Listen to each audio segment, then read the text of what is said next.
Ini biasanya langsung dimakan seperti ini atau ditumbuk atau seperti apa sih, Dok, untuk pengkonsumsiannya? Kulit buah manggis ini kalau melihat hitam begini ya sepertinya kurang enak. Jadi cara pemanfaatan kulit manggis ini berbagai cara bisa ya.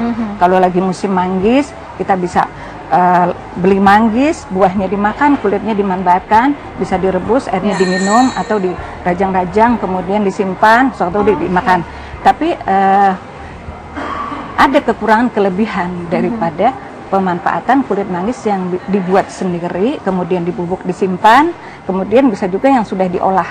Nah, biasanya kalau sudah diolah oleh pabrik, itu biasanya kandungan-kandungan yang tidak diinginkan di dalam kulit manggis ini akan terkontrol, terukur. Dia punya kandungan jadi sebenarnya walaupun dia bahan alam, dimakan istilahnya aman, tapi tidak selalu aman, karena dia mengandung tanin, dia mengandung saponin, dia mengandung resin yang sifatnya kalau terlalu banyak di dalam tubuh, maka dia akan membuat racun di dalam tubuh kita. Nah, jadi kadar itulah yang harus terkontrol. Dok, ini kan kalau sesuai dengan topik adalah kita berbicara mengenai penyakit jantung, mungkin banyak juga pemirsa yang sebetulnya sudah mendapatkan obatan dari dokter dan sebagainya. Nah, ketika kemudian bersinggungan dengan kulit manggis ini, bisa disatukan?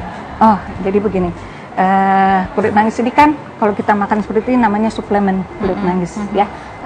Kemudian orang yang sudah menderita sakit jantung, sementara dia juga dari dokter jantung banyak bermacam-macam obat terapi itu yang tidak bisa dihentikan, oke, nggak masalah ya. Jadi dia tetap memakan obat dari jantung secara teratur. Kemudian agar lebih efektif, dia bisa juga menggunakan kulit buah manggis ini sebagai terapi penunjang, Mbak Tantri ya. Jadi sebagai terapi penunjang.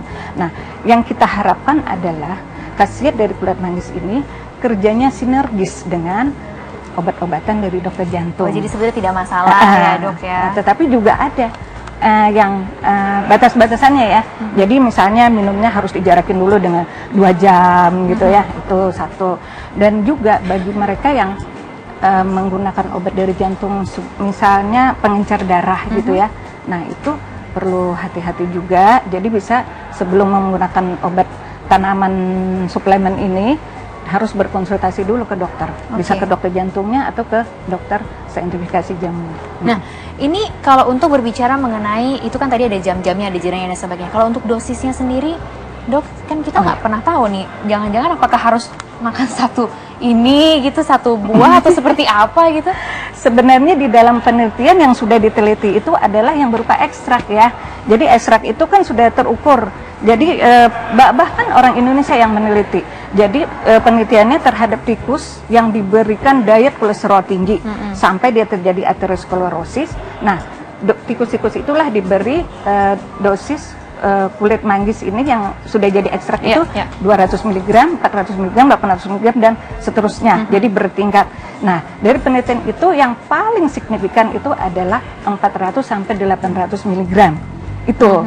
Nah, itu jadi sudah bisa terukur kalau di sini. Tapi kalau yang memakan buahnya mungkin ya 1 atau 2 biji saja. Satu hari. Kalau langsung dari kulitnya. Cuman yang tidak terukur itu yang sulit ya. Iya, karena misalnya atau tergantung ya, tergantung dari penyakit dan tergantung dari berat tubuh. Tidak juga, tidak juga.